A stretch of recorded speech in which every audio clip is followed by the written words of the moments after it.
El Residence Experience és una iniciativa de la UAB per desenvolupar competències transversals de l'alumnat i ajudar a solucionar reptes empresarials en diferents àmbits. Ha estat impulsat pel Consell Social de la Universitat i el Parc de Recerca UAB, amb l'objectiu d'atraure talent a les pimes del territori. Combina pràctiques formatives en empreses i la resolució d'un repte real a través del treball final de màster, mitjançant la metodologia Challenge-Based Research. Aquesta experiència ha permès desenvolupar de manera col·laborativa un aprenentatge multidisciplinar per impulsar un desenvolupament sostenible i competitiu en el teixit industrial del territori B30.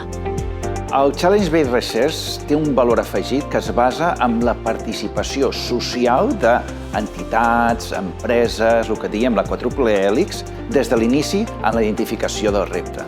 El programa de Residence Experience me llamó bastante la atención porque tuve la oportunidad de hacer parte de una pequeña empresa, poner en práctica todos los conocimientos que tuve durante el máster en una empresa que hasta ahora estaba empezando a tener en cuenta la sostenibilidad dentro de sus procesos. Els alumnes es troben en un entorn molt internacional, en un entorn de creativitat, es veuen empoderats que allò que estan aprenent i allò que fan serveix per alguna cosa i això els capacita i els dona molta maduresa.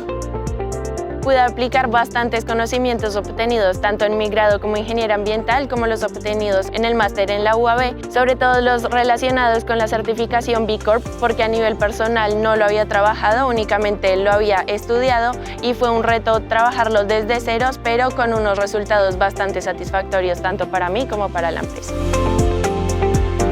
Hem aconseguit arribar on volíem. Un cop acabat el seu projecte, ens és útil per poder-ho implementar a l'empresa, per canviar hàbits de treball, perquè l'objectiu que hi havia es pogués pragmatitzar.